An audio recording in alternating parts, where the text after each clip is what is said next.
Hello à toi, j'espère que tu vas bien.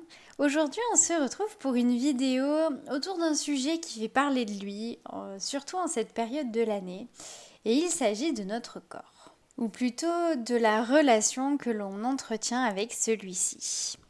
En particulier en cette saison de la plage, du maillot de bain, des tenues peut-être aussi un peu plus légères, eh bien, dans l'esprit de beaucoup, la question du corps va peut-être revenir de façon plus ou moins agréable ou plus ou moins désagréable.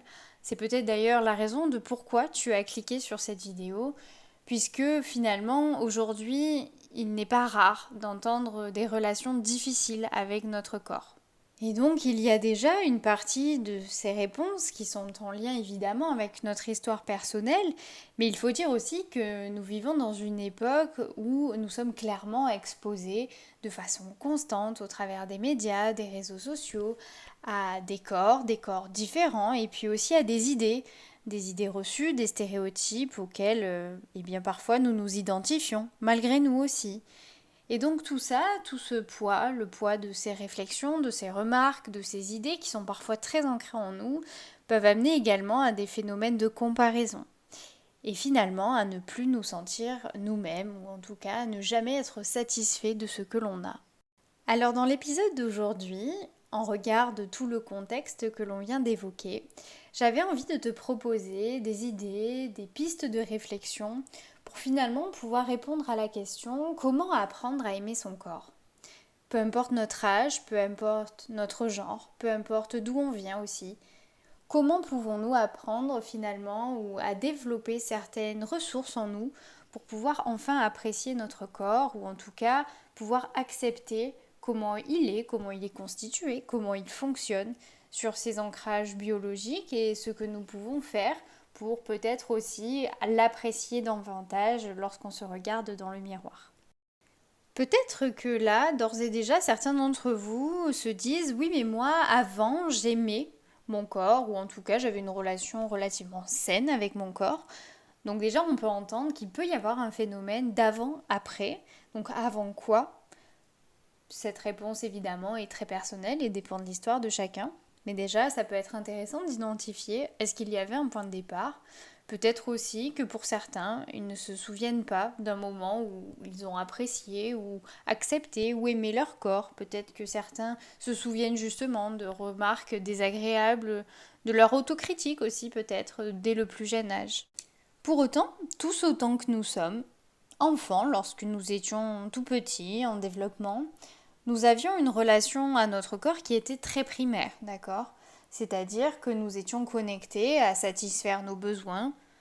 On arrive tous à imaginer, je pense, un nouveau-né qui pleure parce qu'il a faim, parce qu'il a mal. Finalement, le corps était un véhicule pour assouvir certains besoins, pour le maintenir en vie, tout simplement. Puis au fur et à mesure que nous avons grandi, même quand nous étions encore très petits, il y a eu ce besoin d'exploration. Je pense qu'on peut tous visualiser un bébé qui découvre ses mains, ses pieds pour la première fois, qui se touche, qui regarde un peu dans tous les sens. Et puis finalement, au fur et à mesure qu'on a grandi, il y avait eu ce besoin d'exploration de notre monde. Donc finalement, le corps, il a eu une fonction justement fonctionnelle, puisqu'elle permettait aux tout petits de se lever, de marcher, d'apprendre à marcher, puis peut-être de tomber, puis après d'escalader, et puis de courir aussi, puis après de faire du vélo ou n'importe quelle activité qui impliquait en général un grand plaisir et notamment une grande envie de découverte du monde qui entoure le petit enfant. Et donc peut-être que là, finalement, dans cette relation la plus pure à notre corps, on peut se demander, mais alors qu'est-ce qui s'est passé?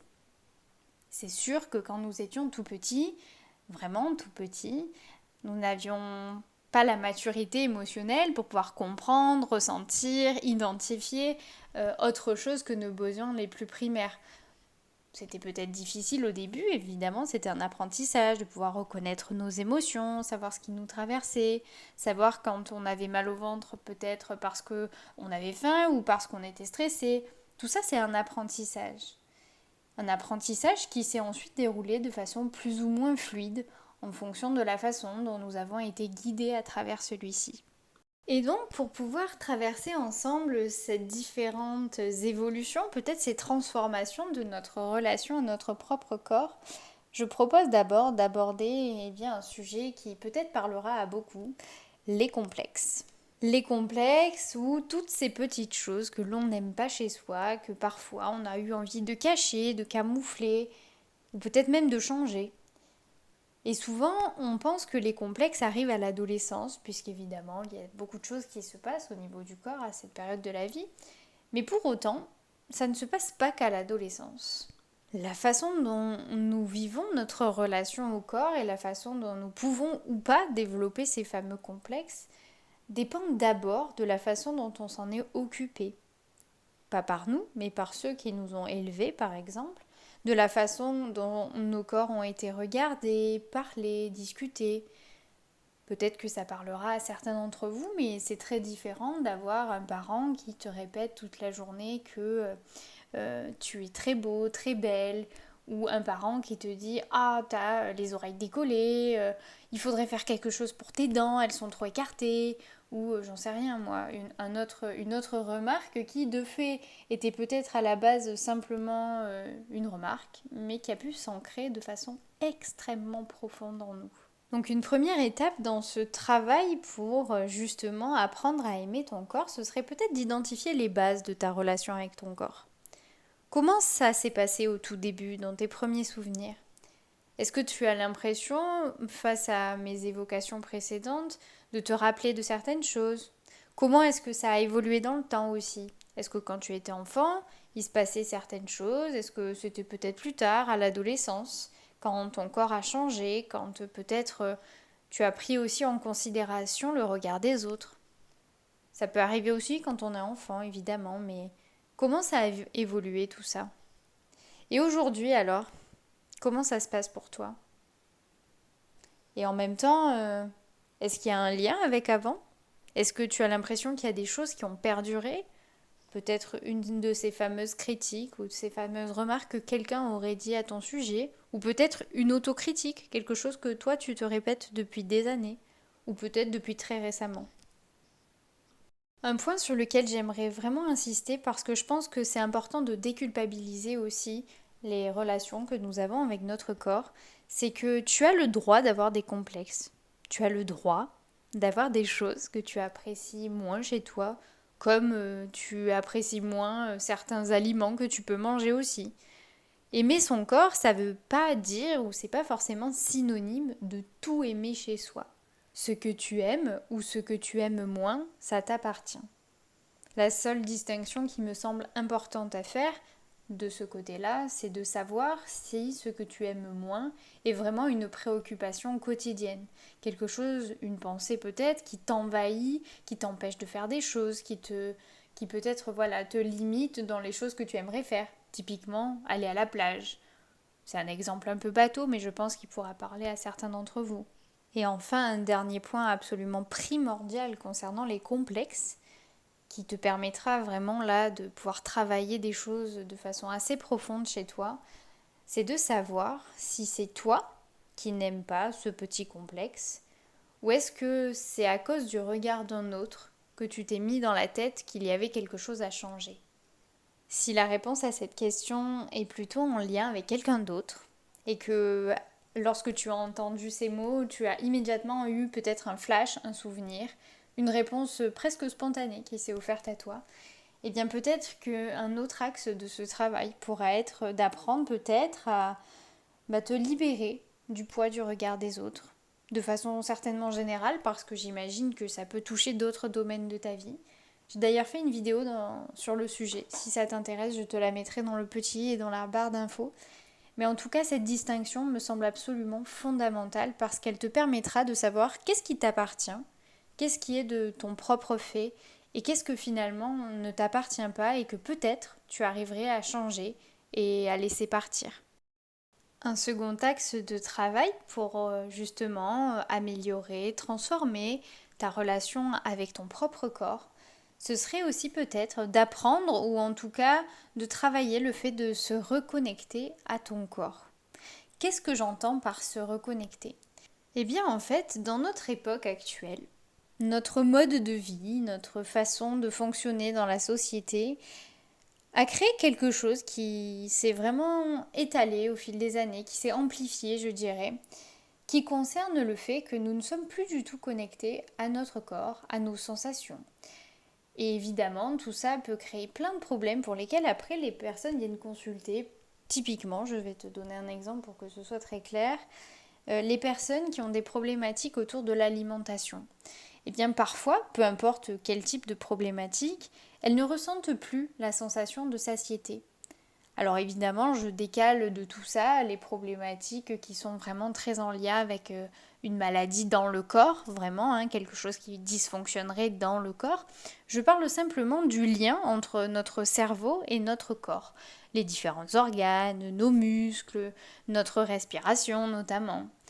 Et finalement, il y a vraiment cette déconnexion qui est très marquée dans le discours de beaucoup de personnes, et peut-être que toi aussi, là, en y réfléchissant, si je te demande, est-ce que tu te souviens avoir prêté attention aujourd'hui à lorsque tu as mangé, vraiment les sensations dans ta bouche, de la nourriture, le goût notamment, toujours en lien avec la nourriture parce que je trouve que c'est un exemple qui est très parlant.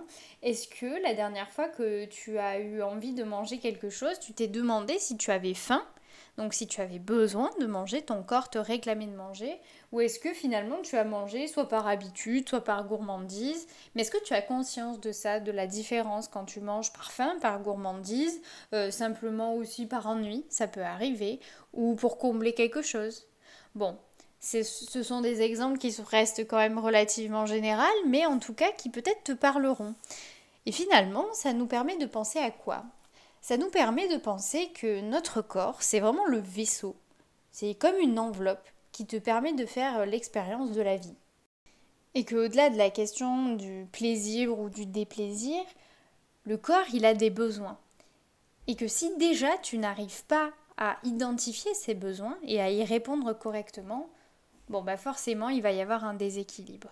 Il faut savoir que le corps, dans sa généralité, mais évidemment le cerveau, c'est exactement la même chose, pour fonctionner, il cherche toujours à être dans un état d'équilibre. On appelle ça l'homéostasie.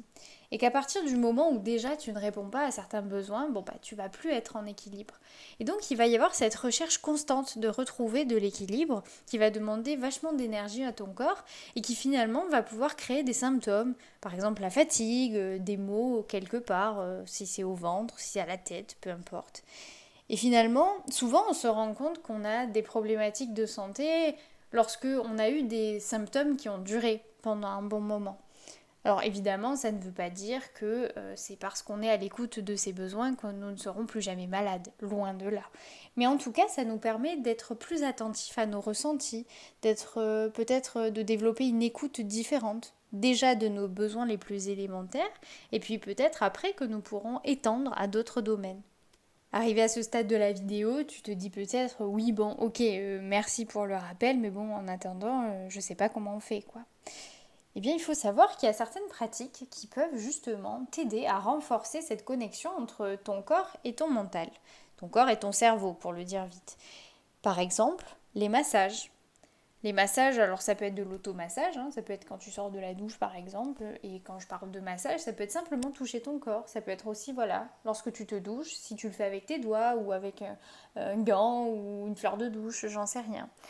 Ça va être vraiment le contact au corps qui va te faire éprouver des sensations et auxquelles finalement tu pourras simplement te connecter à ces sensations. Souvent quand on fait un massage je sais pas si tu as déjà fait un massage dans un spa ou auprès d'une masseuse ou peu importe, en général tu fais rien d'autre. Donc du coup, soit effectivement tu vas t'évader dans tes pensées et tu vas passer un bon moment mais tu seras peut-être un peu déconnecté de ton corps, mais en général c'est un moment où on arrive à sentir où est-ce que la personne elle appuie, qu'est-ce que ça nous fait éprouver, est-ce qu'on a une sensation de gêne, de soulagement. Donc ça c'est une première façon. Puis évidemment il va y avoir tout ce qui est autour de l'activité physique, le sport, ou n'importe quelle activité où tu vas être en mouvement et où tu vas peut-être pouvoir sentir tes muscles se contracter. Par exemple, je sais pas si tu marches, que tu cours ou peu importe en fait finalement je pense l'activité, tes muscles qui te brûlent. Ça va être de ressentir aussi la façon dont tu vas t'essouffler. Ça me fait basculer sur tout l'aspect respiration. Les pratiques, les exercices autour du breathwork, de la méditation. C'est peut-être des pratiques où tu te dis non, mais c'est quelque chose d'un peu ésotérique, très spirituel, ça parlera beaucoup à certains, et à d'autres, il faut aussi penser que tu peux vous concevoir cette pratique comme simplement une façon de te reconnecter à tes sensations. Est-ce que tu fais attention dans la journée à la façon dont tu respires? Est-ce que là tout de suite tu peux me dire, est-ce que tu penses que ta respiration est plutôt lente, profonde? Est-ce qu'elle est saccadée, courte? Est-ce que tu sais détecter ces choses-là comme ça spontanément? Bon ben voilà, faire ce genre d'exercice au quotidien, même si c'est 1 minute par jour, hein, ça ne demande pas forcément énormément de temps et d'énergie, mais ça te permettra de vivre les choses déjà très différemment, crois-moi, si tu arrives à incorporer ça dans ta routine. Et enfin, par exemple, bon, c'est toujours plutôt en lien avec la prise, la pleine conscience en fait. Je te parlais des repas tout à l'heure. Est-ce que tu ressens déjà la satiété? Est-ce que tu as l'impression quand tu manges, tu le fais devant la télé peut-être ou en train de faire autre chose et en fait tu te rends même pas compte de ce que tu as mangé? Eh bien, par exemple, ça peut être de réaliser ce type d'activité, donc quand tu manges, quand tu bois, euh, notamment. Je trouve que c'est déjà un bon début. En pleine conscience, c'est-à-dire que tu ne vas rien faire d'autre à part te concentrer sur les sensations dans ta bouche, dans ta gorge, sur les goûts, justement tes papilles gustatives, mais aussi sur la sensation. Est-ce que c'est doux? Est-ce que c'est liquide? Est-ce que c'est fluide? Est-ce que c'est moelleux? Est-ce que c'est dur? Est-ce que c'est craquant? Ben, tout ça, c'est vraiment des choses qui vont te reconnecter déjà à l'instant présent et qui vont te permettre d'évacuer un peu le tourbillon des pensées qui peut-être t'habitent. Mais en plus de ça, tu vas vraiment pouvoir te reconnecter à des sensations. Des choses très élémentaires, mais tu verras qu'après, au fur et à mesure, ça viendra vraiment renforcer ton expérience dans tout ce que tu fais. Dès qu'il y aura quelque chose, tu sentiras, tu seras connecté à ce que tu peux éprouver. Évidemment que tout ça, ça t'aidera aussi au niveau de tes émotions. Ça te permettra vraiment, petit à petit, de façon de plus en plus naturelle, à entendre et à repérer très rapidement les signaux que va t'envoyer ton corps chaque jour. Et enfin, le dernier axe que je souhaitais apporter dans cette vidéo, eh bien, il s'agit de travailler à cultiver l'amour de soi.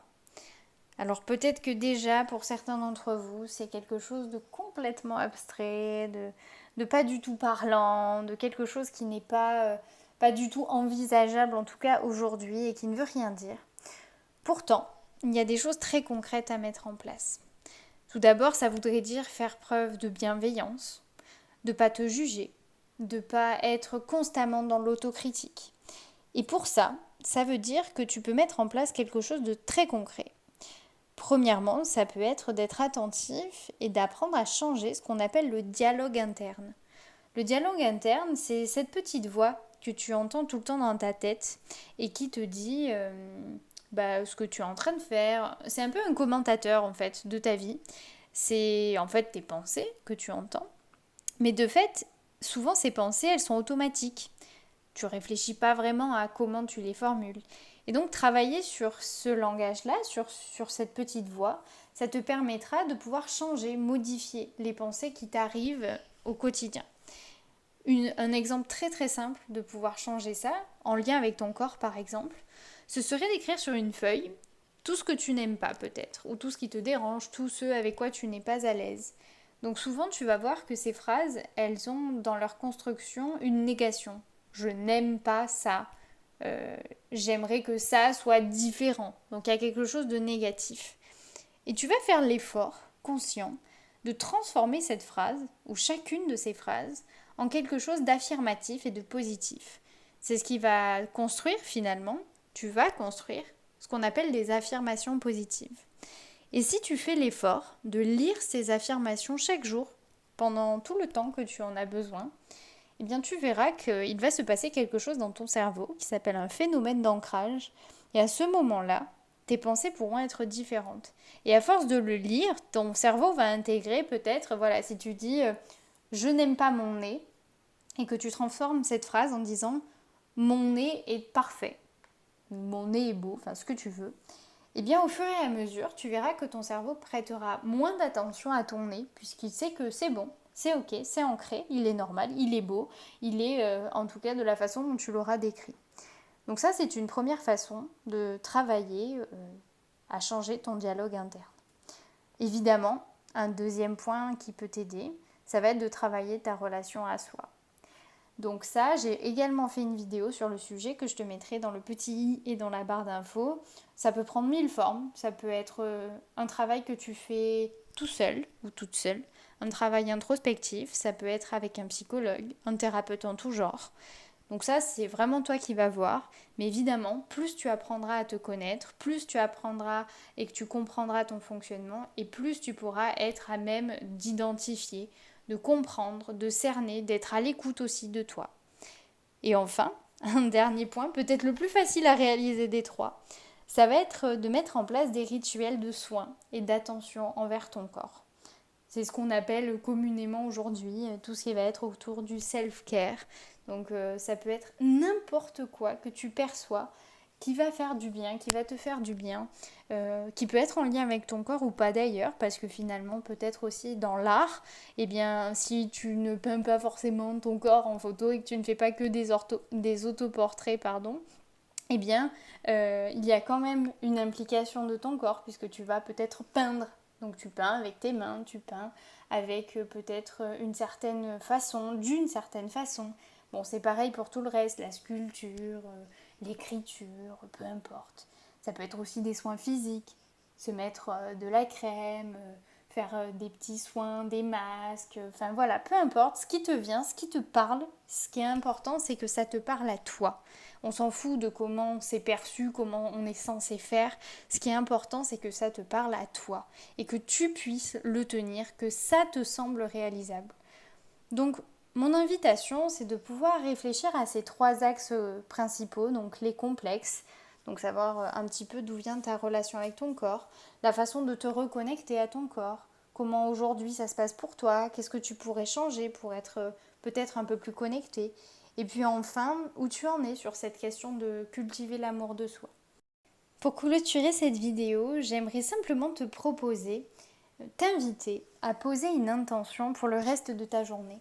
Peu importe à quel moment tu écouteras cette vidéo, une intention en lien avec cette vidéo, peut-être quelque chose qu'elle t'a fait prendre conscience, peut-être une envie, quelque chose que tu aimerais mettre en place. Prends le temps de poser cette intention et de la laisser infuser en toi tranquillement pour ensuite faire preuve de bienveillance, te rappeler d'être patient aussi avec toi-même, puisque les changements ne se font pas un jour, ok? Et que notre relation à notre propre corps, elle ne date pas d'hier. Mais que rien n'est figé, rien du tout. Tout peut évoluer, tout peut se transformer.